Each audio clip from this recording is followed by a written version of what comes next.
우리 지난주에 하나님이 아담을 창조하시고 그를 보시면서 혼자 사는 것이 좋지 아니하니 하나님께서 그를 위하여 돕는 배필을 지으리라고 말씀하시는 그러한 말씀을 보았습니다. 그리고 그 좋지 아니하였던 이유는 방금 전에 제가 말씀드린 것처럼 아담에게 돕는 배필이 없었기 때문입니다. 그리고 이것은 창조하신 그 창조가 아직 마무리되지 아니한 것을 의미합니다. 그리고 하나님께서는 그 돕는 배필을 지으리라고 말씀하신 후에 바로 이어서 하신 그러한 것이 무엇이냐면 아담에게 하나님께서 지으신 다른 들짐승들을 끌어오셔서 이름을 짓게 하십니다. 이 이름을 짓는 행위는 바로 다스리는 행위, 통치자로서의 행위를 나타냅니다. 하나님의 형상을 가진 사람이 아담이 다른 피조물의 이름을 지음으로써 통치하는 그러한 통치 행위를 나타냅니다. 그런데 이렇게 이름을 지어주는 것이 통치하는 행위일 뿐만 아니라 사실은 또 하나의 중요한 의미가 있죠. 그것은 바로 돕는 배필을 하나님께서 주시기 위하여서입니다. 20절 말씀을 보면 아담은 모든 가축과 공중의 새와 들의 모든 짐승의 이름을 다 지었습니다. 여기서 우리는 아담이 얼마나 지혜가 뛰어나며 지적인지를 알 수 있습니다. 이후에 타락에서 뱀의 유혹에 빠지는 것을 보면서 아담이 지혜가 부족하지 않을까 생각할지 모르지만 아담은 결코 지혜가 부족한 존재가 아니었습니다. 왜냐하면 우리가 방금 전에 보았던 것 같이 모든 짐승의 이름을 지어줄 만큼의 충분한 지력을 지닌 지혜를 지닌 그러한 존재였기 때문입니다. 그런데 이렇게 하나님께서 아담에게 생물의 이름을 짓게 하신 이유는 통치자로서의 그러한 것들도 있지만 방금 전에 제가 말씀드린 것과 같이 돕는 배필을 찾아주기 위하여서 그에게 이름을 짓게 하신 것을 우리는 알 수 있습니다. 18절 말씀에서도 내가 그를 위하여 돕는 배필을 지으리라 하시니라 라고 말씀하시고 또한 오늘 모든 짐승의 이름을 다 짓고 나서 되어지는 게 무엇입니까? 아담이 돕는 배필이 없으므로 결국 이러한 행위가 아담이 통치자로서의 그러한 통치 행위일 뿐만 아니라 아담으로 하여금 돕는 배필을 찾아주기 위한 하나님의 그러한 귀한 은혜였다라는 거죠. 그러나 그가 모든 동물들의 짐승의 이름을 지어줬음에도 불구하고 그에게 맞는 돕는 배필은 없었습니다.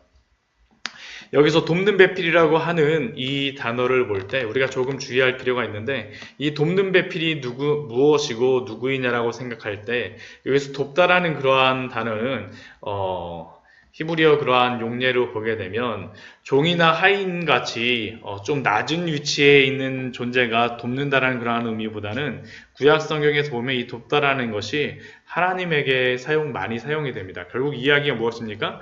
돕는 배필이라는 뜻은 능력이 부족하거나 지위가 낮은 자가 돕는 것이 아니라 적어도 아담과 동등한 위치에서 돕는 자라는 것을 의미합니다. 그리고 아담이 이름을 지어준 모든 피조물들의 모습을 보면서 아담이 통치하는 대상으로서의 돕는 배필은 있었을지 모르지만 동등한 위치에서의 돕는 배필은 없었다라는 것을 또한 의미합니다.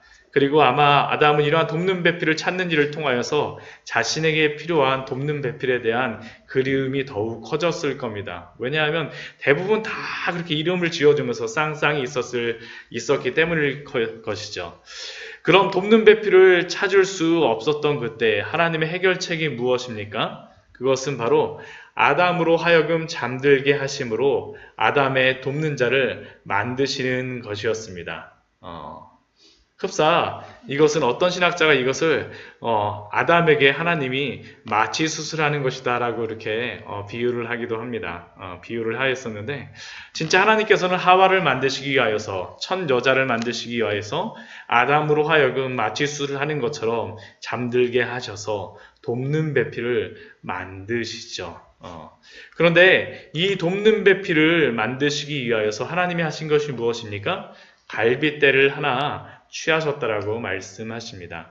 여기서 갈빗대는 문자적인 의미에서 갈비뼈 뭐 그런 의미로서도 볼 수 있지만 옆구리 측면이라고 이게 그 의미상에서 볼 수 있습니다. 즉 하나님께서 이 아담의 그러한 돕는 자를 취할 때 옆에서 측면에서 이렇게 취하였다라는 거죠. 왜 옆구리 측면에서 그렇게 취하셨을까요?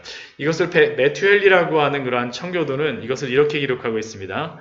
하나님은 그녀를 그의 머리에서 취하시지 않으므로 그를 주장하지 못하게 하셨고 그의 발에서 취하지 않으므로 그에게 짓밟히지 않게 하셨으며 그의 옆구리에서 취하심으로 그와 동등되게 하시고 그의 팔 아래에서 취하심으로 그의 보호를 받고 그의 가슴 근처에서 취하심으로 그의 사랑을 받게 하셨다. 참 아름답지 않습니까? 그의 옆에서 취하심으로 남자를 정복하거나 남자를 다스리는 것이 아니라 혹은 그의 발에서 취하심으로 정복을 밟거나 짓밟히는 관계가 아니라 남자에게 보호받고 사랑받는 존재라는 것을 갈빗대 옆에서 취하셨다는 것을 통하여서 우리는 알 수 있는 것입니다. 저도 살아보다 보면 이렇게 부부간의 관계를 맺는 것이 가장 아름다운 관계가 아닐까라고 생각을 해보게 됩니다. 오늘 또 이후의 말씀을 보게 되면 22절 말씀을 보면 하나님께서는 아담에게서 취한 그 갈빗대로 여자를 만드셨습니다. 그리고 다른 동물들 같은 경우나 아담 같은 경우엔 흙으로부터 창조하셨는데 아담으로부터는 그 갈빗대로부터 여자를 만드셨습니다. 그리고 이것은 하와가 아담의 돕는 배필로서 더욱 의미 있음을 또한 우리에게 알려줍니다. 한번 생각해 보십시오. 자신의 갈비뼈를 이용하여 자신의 희생을 이용하여 만들어진 그 여인이 얼마나 더 귀하게 여겨지겠습니까? 더군다나 그녀는 흙에서가 아니라 차별화된 방법으로 그에게서 측면에서 그의 옆에서 그의 살에서 그의 뼈에서 취함으로 말미암아 남자와 떼어놓을 수 없는 정말 특별한 관계에 있음을 우리에게 분명히 알려주십니다. 그리고 여호와 하나님이 그 여자를 데리고 오시는 장면도 참 인상적입니다. 여호와 하나님이 아담에게서 취하신 그 갈빗대로 여자를 만드시고 그를 아담에게로 이끌어 오시니 무엇처럼 연상이 됩니까? 흡사 우리가 결혼식에서 아버지가 딸을 그 남편에게 데리고 가는 것처럼 하나님이 직접 그 여자를 남편에게 데리고 입장하시는 겁니다. 한마디로 하나님이 아담에게 주신 최고의 선물이 바로 그의 아내이며 여자입니다. 아내는 결국 하나님의 선물입니다. 우리는 여기서 중요한 한 가지 진리를 발견할 수 있습니다. 우리는 우리의 결혼을 인간 대 인간의 만남 아니면 남자와 여자의 만남으로 이해를 하고 우리 스스로가 이렇게 사람과 관계를 맺거나 어떠한 이렇게 만나는 것으로서 생각을 하는데 이 결혼이라고 하는 것은 우리 창세기 22장 22절 말씀을 보면 그 주도권이 하나님께 있다라는 사실입니다. 하나님이 그를 아담에게로 이끌어 오시니 하나님이 만나게 하셨다라는 것을 창세기 말씀은 우리에게 분명히 말씀하고 있습니다. 이런 의미에서 본다라고 하면 오늘날 결혼이라고 하는 관계가 얼마나 중요한지를 우리는 이해할 수 있습니다. 특별히 창세기 2장의 말씀을 보면 이렇게 창조의 율법으로 세우신 두 가지의 중요한 그러한 진리가 있는데 창세기 2장에서 우리가 알 수 있는 두 가지의 중요한 규례가 무엇입니까? 율법이 무엇입니까? 첫 번째는 안식일에 대한 것을 우리에게 말씀하셨죠.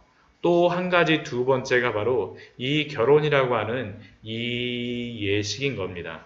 그렇게 우리는 결혼을 할 때 우리가 만나고 우리가 선택했다라고 하는 그 마음이 아니라 하나님이 우리에게 허락하여 주시고 이끌어 주신 배우자라고 하는 그러한 마음의 자세와 그러한 믿음이 굉장히 중요합니다.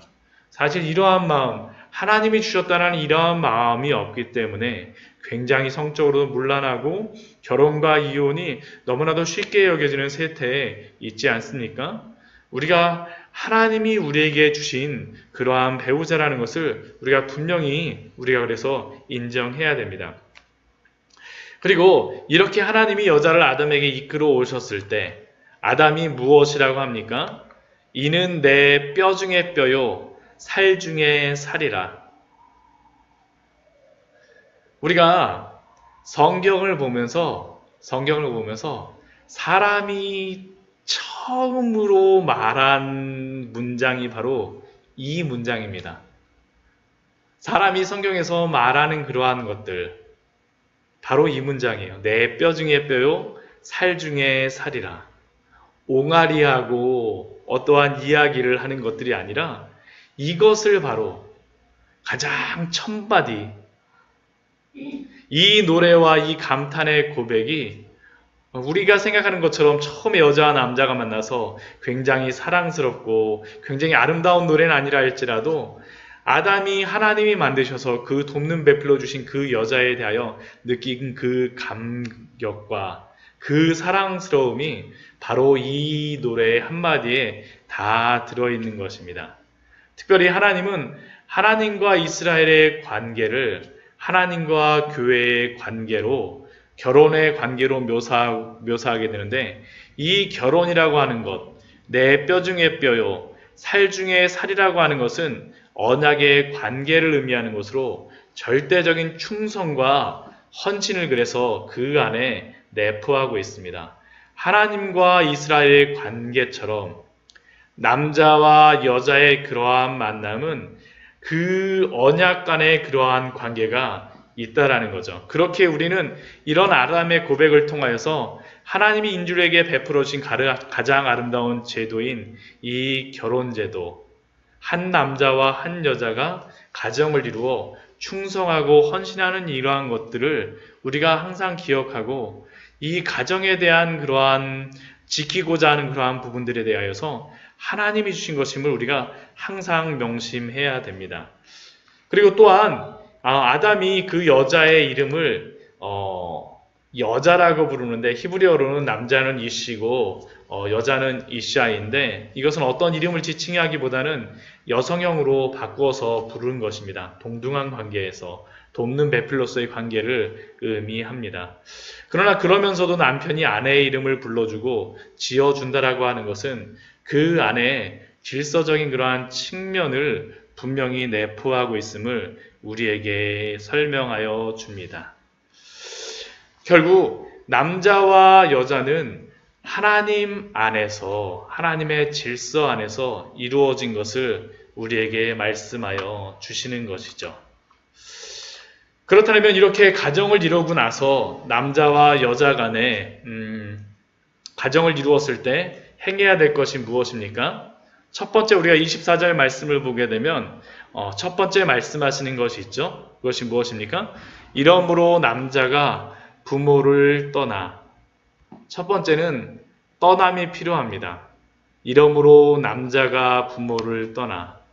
결혼을 한다라고 하는 것은 부모의 영향력을 벗어나서 한 가정을 이룬다라는 그러한 것을 의미하게 떠난다라는 것이 맞습니다. 그런데 문제는 우리나라의 그러한 사고방식이라던가 실제 이스라엘 문화의 그러한 사고방식을 보아도 남편이 떠나는 것이 아니라 아내가 떠나는 것이 일반적인 상식이고 생각인데 오늘 24절 말씀을 보면 그 반대로 기술하고 있습니다. 보통 구약성경에도 봐도 이삭이 아내를 구할 때에도 아브라함이 그 아내를 데려오라고 해서 결코 이삭을 떠나가게 하라고 말씀하지 않고 야곱도 형 에서를 피해서 하란으로 갈 때 그의 아내를 구하라고 했지만 얻은 그 아내를 데리고 부모님이 있는 가나안 땅으로 돌아오는 것을 본다면 구약성경의 일반적인 통념에서도 아내가 부모를 떠나는 것이 맞는데 오늘 말씀을 보면 남자가 부모를 떠나라고 기록이 되어 있습니다. 왜 이렇게 성경에서는 이렇게 떠나라고 기록이 되어 있을까요? 이것은 뒤에 있는 아내와 합하여라는 것과 연관하여 이해를 하는 것이 필요합니다. 여기서 떠나다라는 그러한 히브리어 단어는 아자브라는 그러한 단어인데 보통 이스라엘이 하나님과의 언약 관계가 파괴되는 것을 의미하곤 합니다. 반면 이 하파여라는 이것은 다바크라는 그러한 단어인데 언약을 잘 이행하고 유지하는 것을 의미합니다. 결국 남자가 부모를 떠나 아내와 연합한다는 의미는 부모에게 충성하던 그 충성을 이제는 하나님이 세워주신 그 가정에서 아내에게 충성할 것을 의미하는 것입니다. 결국 이 부모를 떠나 아내와 합한다라는 것은 결국 언약의 행위로서 우리에게 알려주고 있습니다. 그리고 이것이 바로 남자와 여자가 하나님이 세우신 가정에서 언약을 세워 둘이 한 몸을 이루는 것을 의미합니다. 그리고 이것이 바로 가정입니다.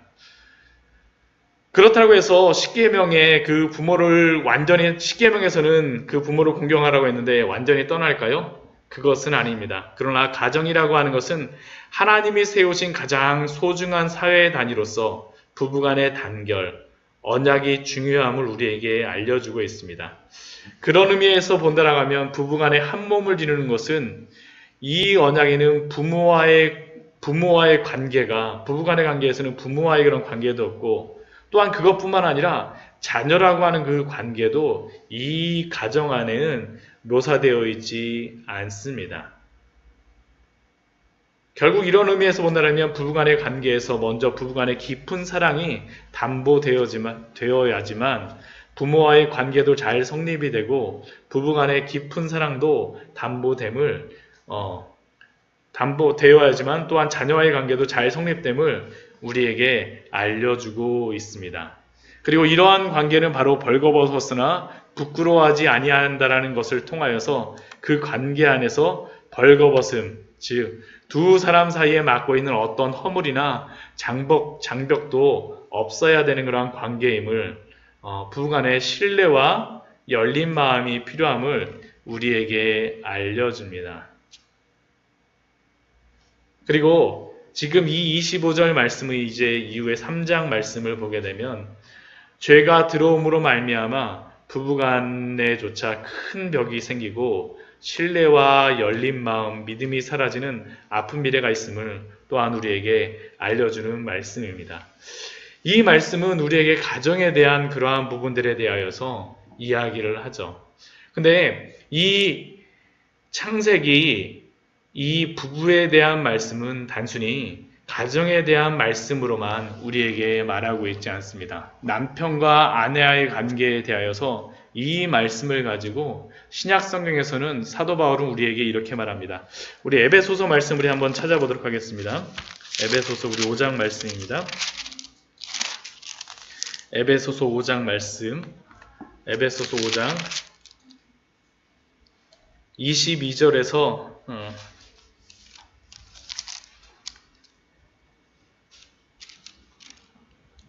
33절까지의 말씀인데 우리 같이 한번 22절에서 한번 보게 되면 아내와 남편과의 관계가 어떻게 관계를 맺어야 될지 에베소서 말씀에서 이것을 설명합니다. 어떻게 합니까?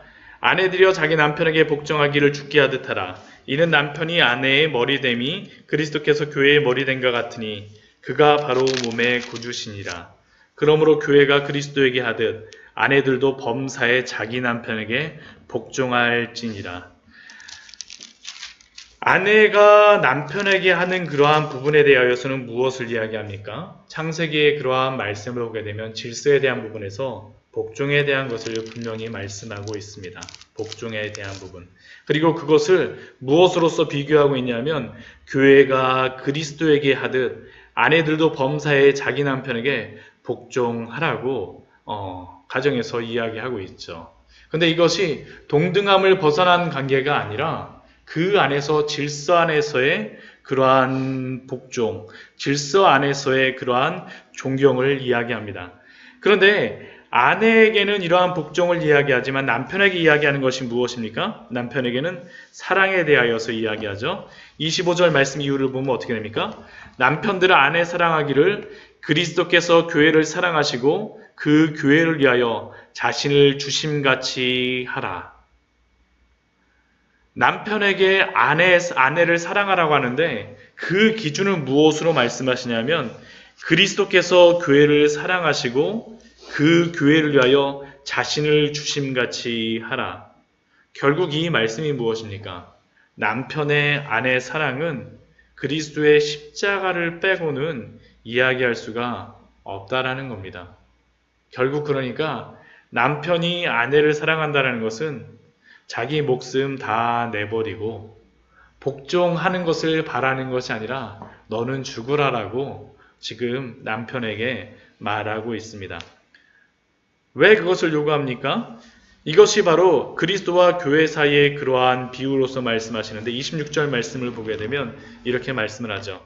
이는 곧 물로 씻어 말씀으로 깨끗하게 하사 거룩하게 하시고 그리스도께서 교회를 사랑하시고 자신을 주신 이유가 바로 물로 씻어 말씀으로 깨끗하게 하사 거룩하게 하시고 거룩하게 만드는 데까지 이를 때까지 남편으로 하여금 그리스도가 그렇게 하신 것처럼 남편으로 하여금 사랑하라고 분명히 말씀하십니다. 그래서 27절 말씀 이렇게 말씀합니다. 자기 앞에 영광스러운 교회로 세우사 티나 주름 잡힌 것이나 이런 것들이 없이 거룩하고 흠이 없게 하려 하심이라.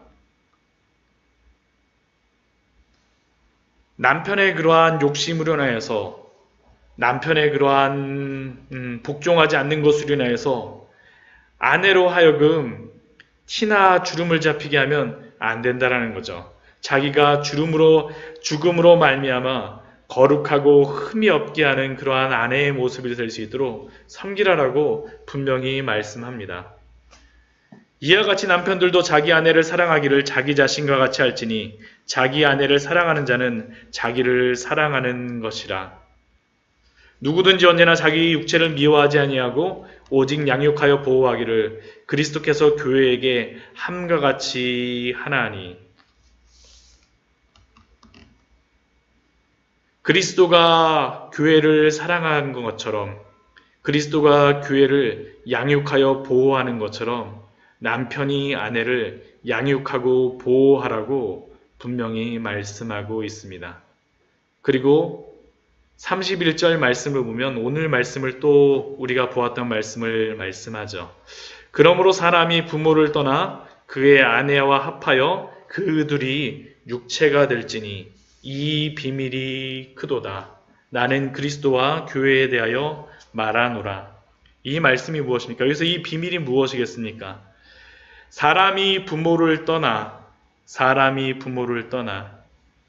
그리스도가 하나님을 떠나서 그의 아내 교회와 합하기 위하여서 자신을 죽이셨음을 이 말씀을 통하여서 우리에게 알려주고 있습니다. 결국 그리스도가 교회를 위하여서 죽은 것과 같이 그리스도가 하나님을 떠나서 그의 아내 교회와 합하기 위하여서 한 육체가 된 것과 같이 남편도 자신을 죽임으로 말미암아 아내와 합하여서 한 가정을 이룰 것을, 또한 아내는 남편에게 복종함으로 말미암아서 한 가정을 이룰 것을 우리에게 말씀하고 있습니다. 결국 가정이라고 하는 것은 그리스도의 속죄를 빼고는 결코 이야기할 수가 없음을 우리에게 알려주고 있습니다. 그러나 너희도 각각 자기의 아내 사랑하기를 자신같이 하고 아내도 자기 남편을 존경하라. 사랑하는 성도 여러분, 우리가 창세기의 말씀을 보면서 단순히 이 창세기의 말씀뿐만 아니라 이 창세기의 말씀은 결국 우리 그리스도가 우리를 구원하시는 그러한 말씀에 대한 것으로서 우리에게 적용하고 있습니다. 그리스도의 그 사랑의 은혜가 우리 가정에서 넘치기를.